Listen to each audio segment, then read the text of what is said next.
Salut les amis, aujourd'hui vidéo incroyable, pourquoi? Parce qu'aujourd'hui je fais un nouveau setup pour mon aquarium marin. Alors il s'est passé des trucs, on est passé du gros bac en acrylique à l'aquarium fausse, mais je n'ai pas fait ça tout seul parce que là je voulais un bac hyper carré avec du super matos, une super install. Donc j'ai fait appel à qui? Vous savez déjà, à mes amis d'Allmarine qui vont venir aujourd'hui pour m'aider à installer le bac, donc je suis hyper content. Eh ben alors, en fait, ils sont déjà là, ils ont déjà bien attaqué. Regardez comme ça déchire, c'est pas fini, mais regardez comme ça déchire. On a déjà fait plein de trucs sur le bac ce matin, regardez tout ce qu'on a fait. Et dès le matin, Fabrice et Blaise ils se sont mis au boulot. Enfin, plus Blaise que Fabrice. Blaise il a commencé par marquer les perçages parce que comme c'est un bac marin, il faut le percer pour avoir le filtre en dessous.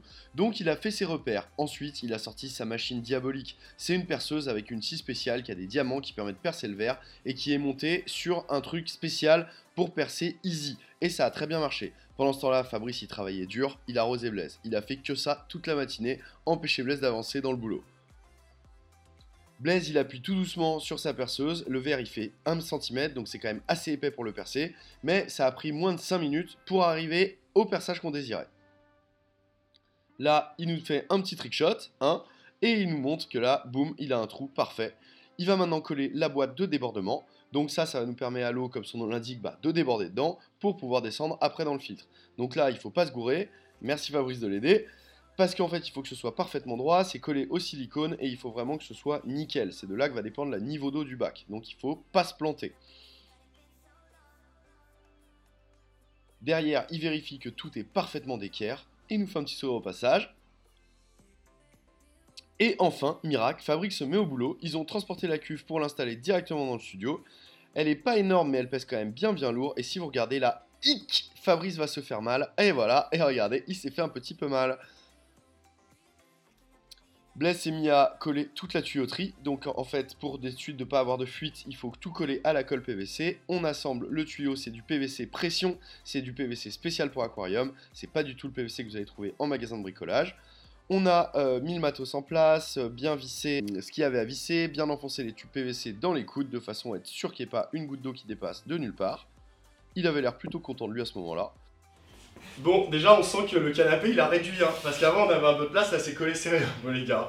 Bon, ils ont installé le bac, regardez, ils ont bien bossé, ils ont bien bossé, surtout Fabrice. Franchement, Fabrice, t'as bossé comme un malade, et là, Blaise, par contre, t'as rien foutu. Ah non, je suis resté tranquille, genre. T'as rien foutu. Fabrice, t'as beaucoup bossé, franchement. Je dois reconnaître qu'avec cette chaleur, quand même, moi, je me suis donné, j'ai beaucoup donné. On l'a vu tout de suite. Bon, en tout cas, je vais vous remercier parce qu'une fois de plus, vous m'avez fait une super install, c'est vraiment hyper propre et tout, et j'ai pas les capacités de bricolage que vous avez, donc je pense que si je l'avais fait moi-même, ce serait moins propre, donc déjà merci beaucoup. Et j'ai un truc à vous demander pour mes abonnés, ça va les intéresser. Donnez-moi 3 conseils pour bien démarrer un bac marin, en tout cas partir sur des bases solides et pas faire n'importe quoi. Conseil numéro 1, le truc qui te vient direct à l'esprit, c'est quoi? Direct, c'est déjà bien définir son projet et ça passe par bien identifier le type de biotope. Alors c'est des mots un petit peu compliqués, mais le type, la liste des animaux que tu veux élever. Ok, ça c'est la première chose. Par exemple, si je me dis, moi mon rêve c'est d'avoir un récif avec des coraux durs, je vais pas mettre le matos que si mon rêve c'est d'avoir une anémone et 2 poissons clowns. C'est exactement la nature même des animaux que tu vas vouloir garder qui va faire qu'on va déterminer un équipement, un volume, même basiquement, même un volume. Et derrière, de ce choix-là, tout va découler naturellement. D'accord, donc en fait, un mec qui débarque chez toi, il dit salut, moi mon rêve c'est d'élever une anémone et 2 poissons clowns. Tu vas lui concevoir tout l'aquarium et le matériel pour pouvoir élever correctement ces animaux. Quitte à ce qu'après il évolue et qu'on passe sur une autre config, mais l'idée de base c'est effectivement ça, c'est de dire voilà, ça sert à rien de partir sur des standards ou des choses, des packs complets, puisque évidemment l'intérêt d'élever, de faire du marin, c'est essentiellement d'avoir un bac unique, son bac, et peu importe ce qu'il y a dedans. Et donc ça passe par une solution adaptée et à la population et à celui qui veut s'éclater avec des animaux. Ok, je comprends bien. Donc en fait, on réfléchit son projet, une fois qu'on a un projet en tête, on vient vous voir à ce moment-là. C'est l'idéal. Ok. Et toi, ton conseil, le numéro 2 du coup? Ça va être la patience. Ah, la patience. Ça c'est vrai que c'est hyper important dans le marin, les gars. Et écoutez ce qu'il va vous dire, c'est vrai que c'est hyper important. C'est la clé du succès et c'est vrai. La patience pour l'aquarium marin, il va y avoir pas mal de phases de démarrage en fait, qui sont assez longues. Ouais. Donc faut pas se précipiter. Ok. Faut mettre les animaux petit à petit. Ok. Voilà, ça va être la première des choses. C'est la base quoi. La base. C'est-à-dire on peuple doucement et de manière cohérente et que ce soit et en population et dans le temps en fait. Donc en fait tout ça, ça s'improvise pas, il faut j'ai envie de dire apprendre, mais comment on apprend quand on a envie de savoir des trucs sur le marin, tu vois? Comment quand on débute on s'y met? Parce qu'à l'époque, moi je me souviens, il y avait plein de bouquins, j'ai l'impression qu'aujourd'hui il y a moins de bouquins, comment on fait? Déjà, tu as pas mal de sources maintenant, essentiellement vidéo, qui sont pas super, enfin qui sont plutôt attractives par rébarbatives. Comme les tiennes. Après, il y a nos vidéos, il y a les tiennes. Oh, il y a les tiennes, il y a les nôtres. Non, les tiennes, toi d'abord. Toi d'abord. Mais il y a nos vidéos. Il y a nos vidéos, et puis il faut pas oublier un truc, hein, c'est la version ancestrale de l'iPad, hein, c'est le bouquin. Il y a quand même pas mal de bouquins. Maintenant, les bouquins en aquariophilie, c'est abordable, ça se trouve sur plein de sites, ça se trouve d'occasion et tout, et c'est quand même les bases. Enfin, on a la chance, c'est qu'à part le matériel qui a évolué techniquement, comme tout ce qu'on peut rencontrer dans la vie courante, à l'origine, la base, la biologie, c'est toujours la même. Donc, bien sûr, un sarcophyton, enfin un animal, peu importe, une crevette, il y a 20 ans, 30 ans ou 50 ans, elle a les mêmes besoins qu'elle peut avoir maintenant. Donc moi, j'ai toujours tendance à encourager les gens à aller voir un professionnel, parce que déjà, quand on va dans une boutique, on voit ce que le gars qui est censé te vendre quelque chose, ce qu'il est capable de faire lui pour lui, bien sûr, premièrement. Et puis deuxièmement, il y a un contact humain. Et puis nous, ça nous permet aussi en tant que professionnels de cerner les besoins et de ne pas fourguer une installation qui ne sera pas adaptée à quelqu'un. Exactement l'exemple du Coon, pourquoi fourguer 3000 litres alors que la famille ou le passionné veut juste s'éclater avec une paire de clowns et une anémone. Donc ça, c'est le contact. En gros, trouvez-vous un mentor, quoi. C'est-à-dire, trouvez-vous un peu quelqu'un qui pratique un peu, que ce soit un pro dans une boutique ou alors un mec qui a un aquarium déjà depuis longtemps. Un passionné. Et inspirez-vous, posez-lui des questions, côtoyez-le, et c'est comme ça que vous allez apprendre. Il y a ça. Et puis Internet en complément de tout ça, c'est très bien, mais il faut mettre de l'objectivité et du recul. Allez mater ces vidéos, vous allez voir. Allez voir ces lives et tout, j'en parlerai en fin de vidéo. Bon bah écoutez, pour moi c'est bon pour aujourd'hui. Moi il me reste à mettre en eau les pierres, tout ça, faire mon transfert et tout. Donc je pense que j'ai encore un peu de boulot. En tout cas les gars, merci beaucoup. On se revoit très vite. Parce que vous allez voir, pas la semaine prochaine mais celle d'après, je retourne avec mes amis d'Olmari une vidéo, non pas ici mais chez eux. Et vous allez voir, on va faire un truc assez surprenant. En tout cas j'ai hyper hâte, mais qu'est-ce que ça peut bien être. Donc eux, vous allez les voir très très vite. Mais en tout cas je leur dis merci et je vous mettrai les liens de leur page, tout ça et tout évidemment dans la description. Et je reparle d'eux en fin de vidéo. Les gars, merci beaucoup. Et merci Tanguy. À bientôt tout le monde. Mes amis, salut. À très vite. À très vite. J'ai commencé par brancher tout le matériel qui n'était pas branché et j'ai rempli mon aquarium d'eau osmosée. Ça a pris une journée. J'ai rajouté du sel, forcément c'est un bac marin, à niveau de 35 grammes par litre d'eau pour arriver à la densité qu'on attend. La densité, c'est le taux de sel dans l'eau et le sel, il lui faut laisser un peu de temps pour pouvoir se diluer. Il faut lui laisser quelques heures et bien brasser. On monte ses pompes de brassage à fond et on le brasse. Pour mesurer la densité, il y a plusieurs trucs, il y a ça, des densimètres flottants, mais ça c'est pas très précis, ou alors des appareils chelous comme celui-là dans lequel je regarde, et qui va me donner le taux de sel. Quand tu regardes à l'intérieur, tu vois, hop, tu peux lire ta densité. Il était temps de passer, après avoir laissé bien l'eau s'éclaircir, au montage du décor. Donc j'ai choisi des pierres vivantes indonésiennes, c'était les pierres que j'avais déjà dans mon ancien bac, elles étaient déjà cyclées, donc je savais que je ne repasserais pas par un cycle d'algues. Les pierres, ça faisait presque un an qu'elles étaient dans un aquarium, donc aucun souci. Les pierres, je les ai soudées entre elles avec ce mastic, qui est le même mastic avec lequel on colle les coraux.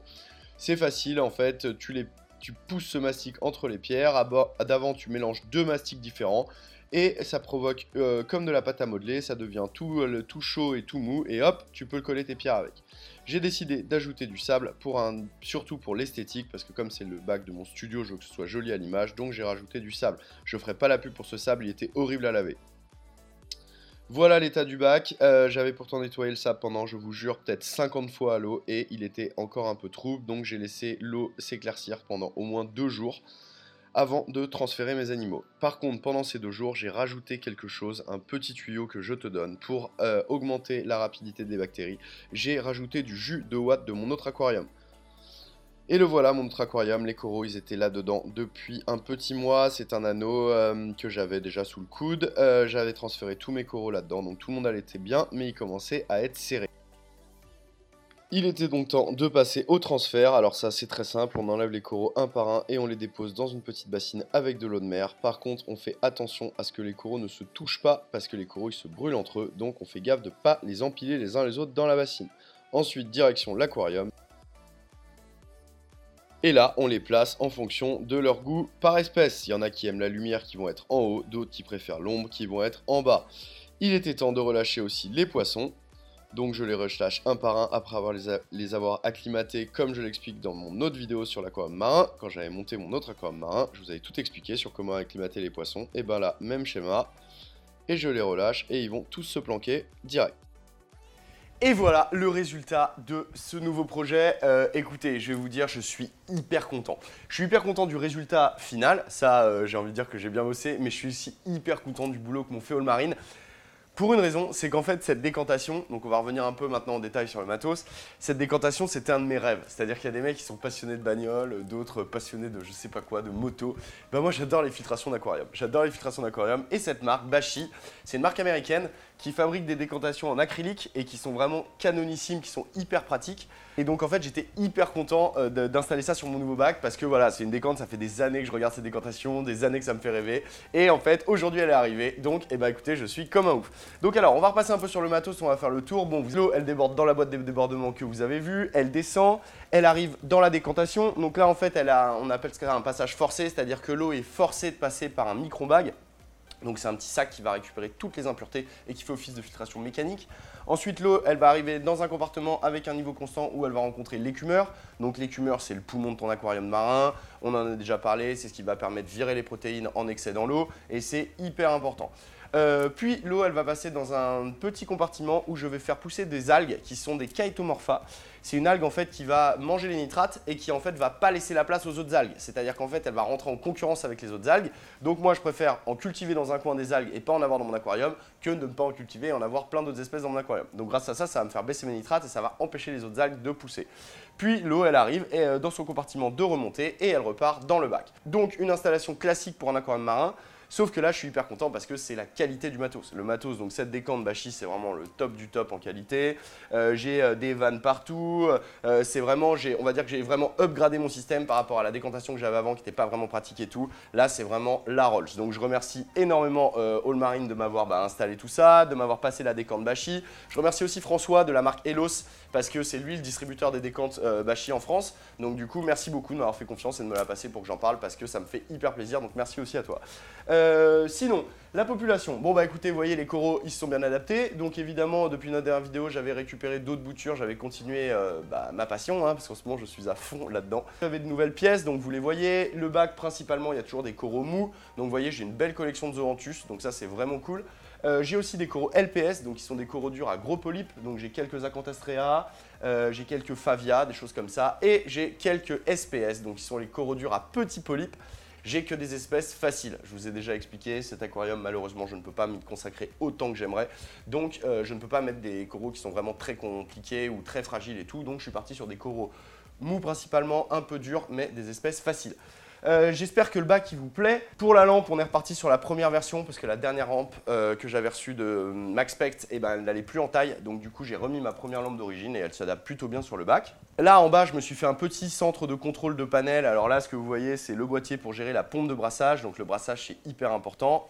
Pourquoi le brassage est hyper important en eau de mer? Parce qu'en fait, ça va permettre à l'eau de circuler dans ton aquarium partout et d'enrober entre guillemets les pierres et apporter de l'oxygénation autour des pierres. Ce qui fait qu'en fait, les bactéries qui sont dans les pierres et qui sont pour ça qu'on prend des pierres vivantes, c'est pour vraiment la charge bactérienne qu'elles ont. Toutes les bactéries vont être oxygénées avec de l'eau qui va circuler partout entre les pierres. Si jamais il y avait des zones mortes, et ben les bactéries elles s'asphyxient. Donc c'est pour ça qu'on veut toujours un brassage vraiment, comment dirais-je, conséquent qui brasse vraiment l'ensemble de l'aquarium et aussi pour les coraux, parce que les coraux ils produisent du mucus et ils ont besoin d'évacuer ce mucus, et si tu ne brasses pas, ils ne peuvent pas évacuer ce mucus et ça les étouffe. Donc en gros, le brassage c'est très important. Ce que tu vois à droite là, c'est un petit panel de contrôle qui lui gère la pompe de remontée, donc je peux la stopper si jamais je nourris mes coraux et que j'ai pas envie que ça parte tout dans l'écumeur au début, je peux la stopper pendant 10 minutes. Et le troisième boîtier que tu vois de contrôle, c'est le niveau de l'écumeur qui me permet d'injecter de l'air en grosse quantité ou pas. En gros, j'ai fait un équipement relativement simple, c'est-à-dire que moi je suis assez partisan des changements d'eau, donc du coup je vais changer à peu près 15% du volume par semaine, ce qui m'évite de me suréquiper de matos dans la décantation, de mettre des réacteurs, de mettre ce genre de choses. Pour l'instant, on reste sur une maintenance simple avec des gros changements d'eau qui me permettent de renouveler les apports en tout ce dont ont besoin les coraux toutes les semaines et de faire baisser mes nitrates en évacuant de l'ancienne flotte. Pour la population de poissons, bon bah forcément le bac là il est beaucoup plus petit que l'ancien, il fait un tiers du volume de l'ancien. Donc forcément on reste sur des petites espèces. Vous savez que je n'aime pas trop charger mes aquariums. Donc du coup là j'ai un trio de Cyrilabrus luboki. Ce sont des petits poissons qui sont très pacifiques, qui vivent en groupe, qui sont vraiment très jolis et qui j'adore cette espèce. Enfin j'adore les Cyrilabrus en général mais celui-là en particulier. Donc c'est une espèce vraiment que j'affectionne beaucoup, donc vous allez pouvoir les voir nager régulièrement. Il me reste une demoiselle bleue et jaune, en fait elle devait repartir chez Allmarine mais elle est cachée dans les pierres quand j'ai transféré dans mon anneau. Donc du coup elle est restée avec moi. Et j'ai aussi un Salarias qui est mon goby qui me mange les algues et qui en fait a la particularité lui de manger aussi des granulés, ce qui est très très bien. Car il y a des Salarias qui parfois ne mangent pas les granulés, donc quand t'as plus d'algues dans ton aquarium, bah il crève la dalle. Lui la chance que j'ai c'est qu'il cartonne les granulés, donc du coup, algue ou pas, il va très bien, il a le petit ventre bien rond et il va très très bien. Attention les amis, il y a un truc que j'ai pas dit dans mes premières vidéos et je tiens à le dire parce que c'est hyper important.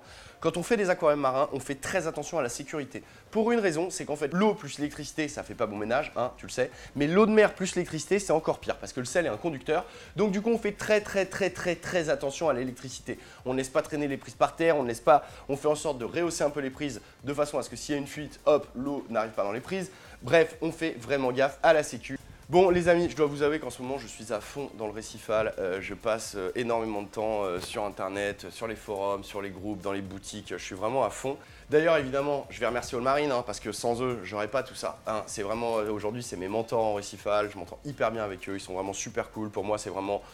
C'est le top de ce qui se fait dans le pro en France, dans la vente d'animaux marins. Ils ont vraiment une super éthique et ils sont vraiment passionnés. Ils font ça depuis 35 ans. Donc vraiment, n'hésitez pas à les suivre, à aller liker leur page Facebook, à regarder leurs lives, leurs vidéos. Si vous voulez en apprendre, ça va être génial. Vous allez voir, ils ont vraiment le goût de la transmission. Ils ont un super bagou. Ils sont vraiment des gens très bien à côtoyer pour quand on démarre dans l'eau de mer ou pas, ou qu'on est déjà confirmé. Parce que qu'on soit débutant ou passionné, bah, ils accueillent avec le sourire et ça fait vraiment plaisir.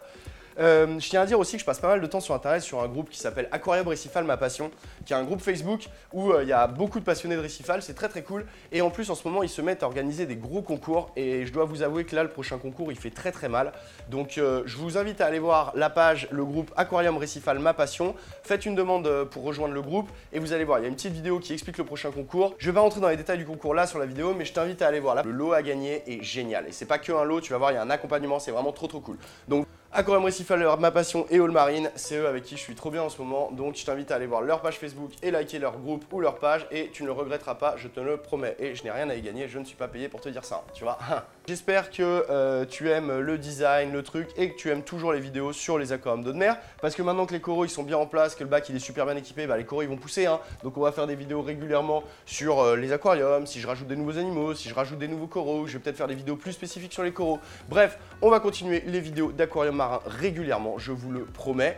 On se retrouve très bientôt pour une nouvelle vidéo. Je vous remercie encore énormément. On a passé les 200 000, donc c'est un vrai cap pour ma chaîne. Franchement, quand j'ai vu la notif le matin, j'étais là. Yes! J'étais comme un fou. En vrai, j'étais comme un fou. J'étais hyper content. 200 000, ça commence à faire beaucoup. Il va falloir bientôt 3 stades de France pour pouvoir tous vous caler. Hein, donc ça commence à faire du monde. Merci énormément, merci de votre soutien. Je vais bientôt démarrer les lives, donc je suis en train de réfléchir un peu à des formats de live un peu sympas. Suis-moi sur Instagram parce que je vais vous poser des questions aussi sur ce que vous avez envie pour les lives et tout. Donc n'hésite pas à me suivre sur Instagram, c'est là que je suis le plus actif en ce moment. On se retrouve très vite pour une nouvelle vidéo. Le paludarium, il est au top comme tu vois. Le bac marin, je pense devenir vraiment top parce que déjà là, franchement, je suis comme un ouf d'avoir ça. Donc on se retrouve très bientôt pour une vidéo, n'hésite pas à t'abonner à ma chaîne, hop, un petit clic sur abonner, ça me fait kiffer, un petit pouce bleu, ça me fait plaisir, et un partage, ça me fait rêver. On se retrouve bientôt pour une nouvelle vidéo, à très vite les amis, ciao!